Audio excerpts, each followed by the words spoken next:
Hello YouTube, this is a Satsu 5 and this is going to be an EDC update. Now some of these things I carry on a regular basis, some of these things I carry strictly for the testing process, and might carry on and off in the future, but not necessarily as an everyday thing. And some of this stuff it really depends if I'm at work or if I'm at play, if you will, or if I'm at play at a non-51% location. Anyways, let's get started. First off, let's start with least interesting to most interesting, in my opinion. Newer hand sanitizer from Bath and Body Works is my favorite scent, and I used it once while I was at Buffalo Wild Wings today.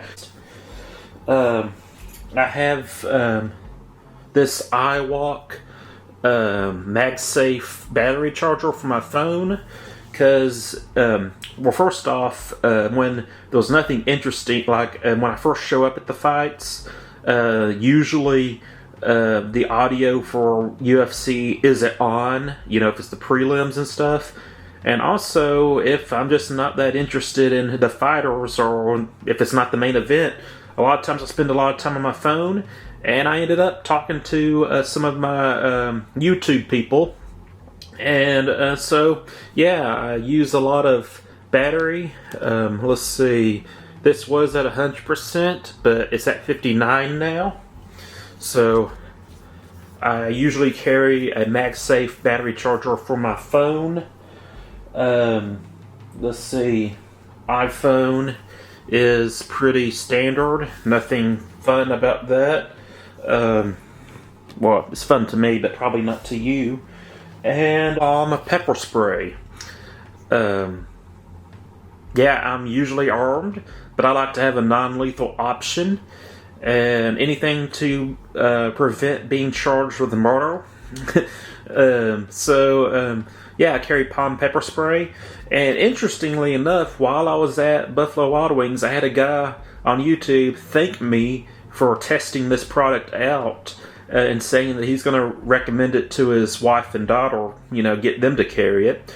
Because he's a lot more confident now that he saw me suffer and, hate life for about 5 minutes, 5 or 10 minutes, however long it was, I can't remember. And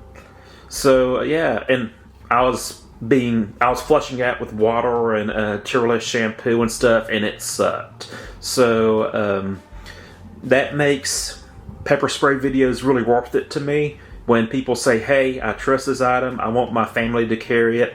So I carry palm pepper spray, especially when I go to places.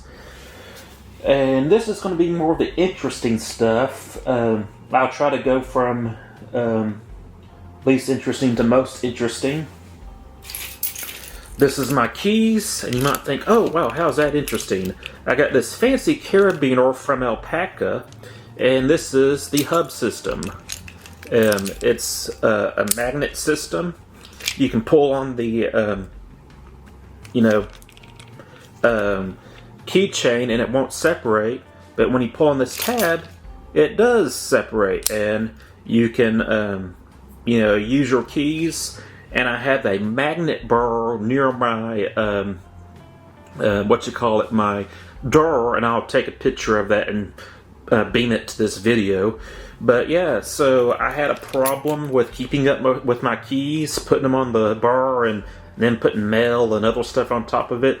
And and sometimes I just didn't have a home for my keys. They just end up places. So putting this right beside my door as I'm walking out,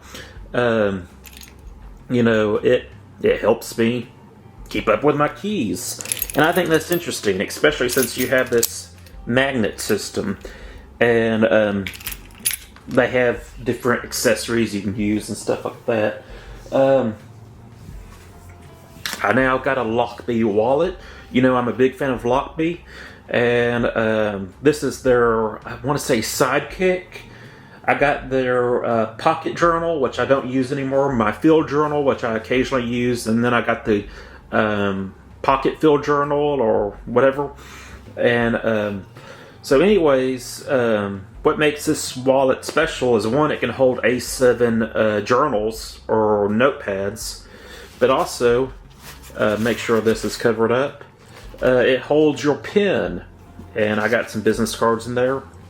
And I really love fountain pens. And those of you who know me know that I have dysgraphia and I can't write for crap. But fountain pens make me feel special. And I might just be. I don't know. I have dysgraphia, which is a type of dyslexia. There's like 7 or 8 different types of dyslexia categories. And back when I kind of looked it up, I thought there was only 3. One that dealt with numbers, one that deals with letters, and then one that deals with handwriting. And so I haven't really diagnosed myself with how many I have, but I pretty much have like pretty much all of them that screw with you. I can't write because I have dysgraphia, which is a type of dyslexia. I have a type of dyslexia that messes with my mathematics skills. So suck at math. So this carries my fountain pen, and I don't have a whole lot of reasons to write long paragraphs with my pen, but I do enjoy using my pen. I try to enjoy them, and a lot of times when I'm usually the only reason I'm using my pen, if I'm not journaling or writing things like lists or whatever, which I have a hard time reading, is when I'm signing my name and writing the tip and stuff for checks at restaurants. And if I have a waitress that says, guys don't normally do this, but if a waitress says, thank you, see you again, I'll write you're welcome. And then they probably think some kind of 3rd grader wrote them a note. But I do that. I do write notes to my waitresses when they take the time to write thank you or come back. I'll do that because I like to have excuses to write with my pen, and I also just find it hilarious. They hand me a Bic and then they're getting blue ink fountain writing. So and sometimes I have like this burnt orange ink. Anyways, I'm getting off topic. You're going to find that this is kind of a weird order of fun to interesting things. Well, before I get that out, I have my Aftershocks headset. This comes with me to work and play. I listen to audiobooks when I mow and weed eat and stuff, and if my boss calls me, I can answer him on this. And also, you can talk to people and have full use of your hands. So I really love the Aftershocks headset. They don't go in your ears. They kind of have a bone conducting system. And I hear this works with certain people who have certain hearing problems with their eardrums and stuff. But I do carry that just about every day. Pretty much every day. And so then I got my Hellcat RDP. I think that's the name of it. You know, it's the Hellcat with the compensator on it. The item that's in the testing process, and I will show you a clip of that right here, is this, what you call it, I don't know, it's called like the Haley's Belly, I think. And I talked to a viewer about this knife, and the link that I got this knife from was sold out. But then searching a different Bowie knife, this Hell's Bell, clone, if you will, showed up under the same company but a slightly different name. And the sheath is a little bit different. The sheath in the picture of the knife I sent to my viewer doesn't have this thing on it, which when he gets it, it might. But it's just it looks slightly different in that photo, but he seems to be really happy with the purchase. He hasn't received it yet, obviously, and I told him that I was going to be testing the knife, hopefully in a month or so. And this is a Hell's Bell clone, just not a very good one. And what I mean by that is the blade shape is completely different. This has more of a Sheffield blade shape, and the guard or the coffin handle isn't quite the same on a bagwell. The bagwell is going to be kind of scooped out right here, where you kind of have a, it's kind of concave right here, instead of being symmetrical, and that helps with the back cut and stuff. But you do got the upward curved guard, no Spanish notch like on the Hell's Bell, and the clip is a swedge on this knife instead of a false edge. The difference between a false edge and a swedge is that swedges are dull and false edges actually have an edge on them. And false just means back edge in the ancient or sword fencing days. So my brother put a false edge on this and made it sharp. It will cut. It's the closest thing I can get to a Hell's Bell without buying an Ontario Hell's Bell, which is going to set you back $500 to $700, somewhere between there. And I got my Bagwell Gambler for $180, I think. Those are now up to the 500s. So if you want a affordable way to get a Hell's Bell type knife, this is the way to do it. But I'm going to test it. I'm going to test the back cut on some meat, maybe some primary edges with the meat. I'm going to test the beat, see if this tang is, or this connection right here is strong enough. I'm going to just kind of do a bang the flats on something, either another knife or maybe a tree. Just tap it, make sure that this is strong.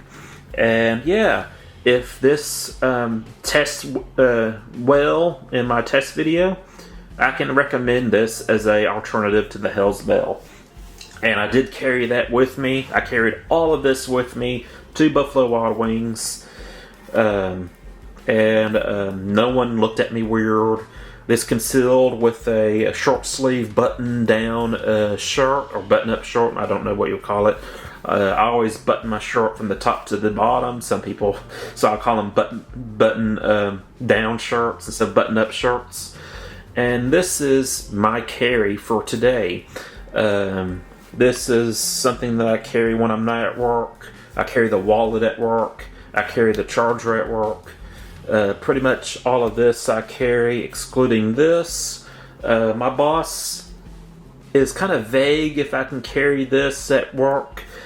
Like he said, he doesn't say I can't. He just says, if something happens, you're kind of on your own. So I don't carry it at work. But usually I have hand sanitizer in my EDC bag or my work bag. And yeah, so that's what I've been carrying. And I'm really excited to test out this Hell's Bell clone.